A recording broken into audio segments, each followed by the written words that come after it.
In a bustling federal courtroom in Washington, D.C., tension hung thick in the air. Federal Judge Victoria Stafford, notorious for her strict demeanor and overt anti-conservative stance, stepped onto the bench, glaring sharply at the gathered audience. "Quiet!" Stafford barked harshly, slamming her gavel with fierce authority. Her eyes narrowed at Karoline Leavitt, who stood confidently near the witness stand, clutching a leather-bound folder brimming with documents. "Miss Leavitt," Judge Olivia Stafford sneered, her voice dripping with disdain, "this court isn't a media circus, nor a platform for your political theatrics." Leavitt remained calm, her blue eyes clear and resolute. "Your Honor, I'm here for justice, nothing more." Judge Stafford leaned forward menacingly, voice shaking slightly. "Justice? Coming from a political operative like you? Spare me your theatrics." Leavitt stood firm, unfazed. "I have evidence you've been suppressing," she responded calmly, holding up her folder. "It proves the Patriot Youth Foundation's innocence." Judge Stafford laughed bitterly. "Innocence? They're accused of embezzling millions. The facts are clear." Leavitt opened the folder, pulling out a thick stack of documents. "Then perhaps you can explain why the court repeatedly denied motions to submit audit records clearing them." Stafford slammed her gavel furiously. "Enough! You're out of line." Leavitt didn't waver, flipping to the first document. "September 2nd, an independent audit proved zero fraud," she declared clearly. "Yet you denied admitting it to evidence. Why, Your Honor?" The courtroom buzzed, whispers filling the space. Stafford slammed her gavel repeatedly. "Silence! Leavitt, one more outburst and you're facing contempt." Karoline took another deliberate step forward. "There's more. Let's discuss Eagle Investments.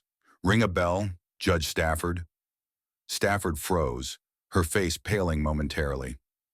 "I don't know what you're insinuating," she snapped, voice trembling slightly. "Oh, I think you do," Leavitt replied, her voice cold as steel. "On October 15th, Eagle Partners LLC, a front for Eagle Fund, affiliated with your spouse, received $200,000, oddly coinciding with your decision against the Patriot Youth Foundation." "How dare you!" Stafford roared, banging her gavel furiously. "You're dangerously close to contempt, Leavitt." "Truth isn't contempt," Leavitt said coolly, her voice unwavering. She pulled another document from the folder. "Bank records from Eagle Partners, signed by your husband, deposited exactly 1 day after your ruling." The courtroom erupted in gasps. Phones suddenly pointed at the bench. Judge Stafford slammed her gavel repeatedly, shouting, "Silence! Stop recording!" Ignoring Stafford's demands, Leavitt calmly raised yet another paper. "Emails from your official judicial address instructing court clerks to exclude vital defense evidence. Care to explain that?" Stafford lurched to her feet, face red with panic. "That's forgery! I'll have you jailed for contempt." "Go ahead," Leavitt dared, holding the evidence aloft. "Arrest me for telling the truth." Judge Stafford stood frozen, eyes darting nervously around the courtroom. Leavitt pressed further, relentless. "And what about the donation from Eagle Fund to your personal account, $200,000 exactly, coincidentally timed with your decision to dismiss all exonerating evidence? Want to see your bank statements?" "Enough!" Stafford shrieked desperately, voice breaking. "This court is adjourned." Leavitt sharply interjected. "We're not done yet. Let's talk about the Hamilton Family Trust." Stafford visibly stiffened. 2 years ago, your ruling caused the trust to be dissolved, directly benefiting your close associates who took control of the trust's assets. Documents confirm that immediately afterward, you received a substantial donation from one of those associates. The courtroom erupted again, Stafford desperately banging the gavel for order.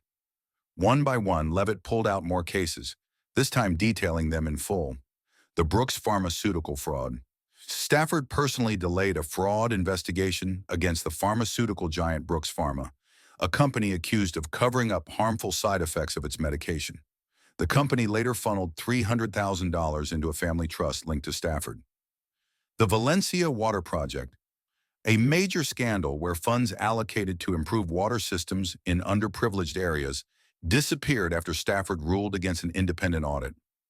The day after her decision, a $275,000 deposit was made to an offshore account under her husband's name. The Hunter and Sons labor case. Stafford sided with a corporation accused of workplace violations that resulted in numerous injuries. Her decision led to the dismissal of all worker claims, and shortly afterward, she received a new luxury vehicle, allegedly a gift from Hunter and Sons. The Parker Orphanage Fund. A charitable fund meant to support orphan children mysteriously lost $2 million while Stafford delayed investigations.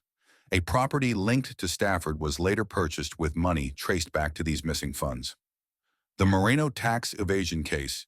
A billionaire facing prison for tax evasion was miraculously acquitted under Stafford's ruling. Emails from Stafford's personal account showed discussions of compensation for her leniency. The FBI later traced a deposit of $500,000 to her account. The Sutton University bribery scandal. Stafford blocked key testimony that would have exposed bribery at Sutton University, allowing a high-profile administrator to walk free. Days later, a scholarship fund in her nephew's name was created with $200,000. The Brigham Arms eviction case. A group of low-income tenants were evicted in a controversial ruling by Stafford. The building was quickly bought by a company tied to her longtime donors. Surveillance footage showed her meeting with these investors before the ruling. The Simmons real estate fraud. Multiple discrimination complaints against Simmons Real Estate were dismissed in Stafford's courtroom. Records later showed that her campaign received $180,000 from the company's executives. The Carlisle Hospital malpractice suit. A malpractice lawsuit against a major hospital was buried under Stafford's orders. One of the hospital's board members later made an anonymous donation of $250,000 to a judicial campaign fund supporting Stafford. The Millstone Mining environmental disaster. Stafford dismissed a lawsuit against Millstone Mining after a chemical spill poisoned a nearby town's water supply. Her ruling allowed the company to continue operations despite overwhelming evidence of negligence. Within a week, she acquired an undisclosed stake in a mining subsidiary. Each revelation caused an uproar in the courtroom. Stafford's breathing became erratic. Her hands shook violently as she slammed the gavel over and over. Then the courtroom doors burst open. FBI agents swarmed in, weapons holstered but hands firm. "Judge Olivia Stafford," the lead agent declared, voice echoing through the room. "You are under arrest for conspiracy, bribery, obstruction of justice, and racketeering." Stafford let out a strangled gasp. "You can't do this. I'm a federal judge." Two agents stepped forward, snapping cuffs onto her wrists as she struggled. "You no longer have that authority," one of them said coldly. As Stafford was dragged away, her eyes locked onto Leavitt. "You think you've won? You'll never stop all of us." Leavitt stood tall, unshaken. "We don't need to stop all of you. One by one, justice will do the job." The courtroom exploded in cheers as Stafford was taken away, her legacy in tatters. Cameras flashed, reporters swarmed, and the world watched as Karoline Leavitt delivered justice on the grandest stage of all. In the hours following Judge Olivia Stafford's dramatic arrest, the media went into a frenzy. Headlines blared across major networks. "Federal judge brought down by Karoline Leavitt's relentless pursuit of justice." "Corruption exposed. How one woman toppled an untouchable power." "A new era of accountability. Leavitt unmasks a judicial crime syndicate." News broadcasts replayed the footage of Stafford's downfall on a loop, highlighting the moment she was dragged away in handcuffs, her once commanding presence reduced to a disgraced figure drowning in scandal. Political analysts dissected every piece of evidence, revealing how deep the corruption ran in the judiciary system. Social media erupted with praise for Leavitt, as hashtags like #JusticeForAll, #LeavittForTruth, and #CorruptionExposed trended worldwide. As Karoline exited the courtroom that evening, the flashing cameras and roaring crowd were overwhelming. Reporters bombarded her with questions. "Miss Leavitt, how did you uncover such an elaborate scheme? Did you ever fear retaliation? What's next for you?" She took a breath, her voice steady but firm. "I did what had to be done. No one is above the law, not even those who enforce it. This is only the beginning. The fight for true justice never ends." Her words resonated across the country, inspiring thousands. People held handmade signs in the streets reading, "Leavitt for truth," and "Justice prevails," as the nation watched the extraordinary fall of a corrupt institution. Meanwhile, behind the closed doors of Washington, investigations spread like wildfire. FBI task forces raided Stafford's offices and associates' homes, uncovering a trove of financial records, emails, and bribery evidence connecting numerous high-profile officials to similar corruption. Then the biggest revelation of all surfaced: a hidden ledger in Stafford's personal safe.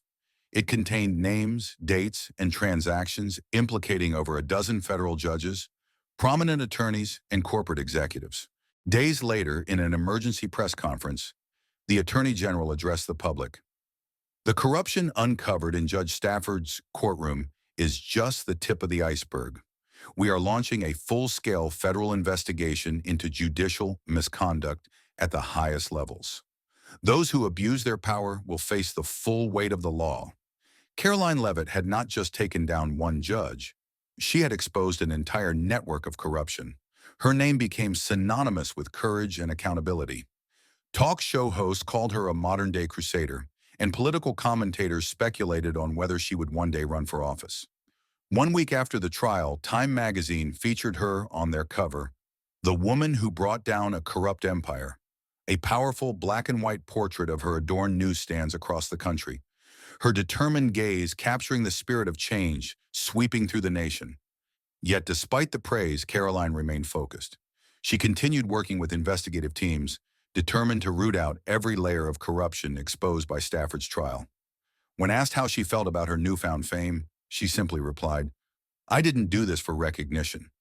I did it because it was the right thing to do. And I will keep fighting until justice is restored, no matter how long it takes." And so, while the world hailed her as a hero, Karoline Leavitt was already preparing for the next battle, because she knew that justice was never truly finished. It was a fight that had only just begun.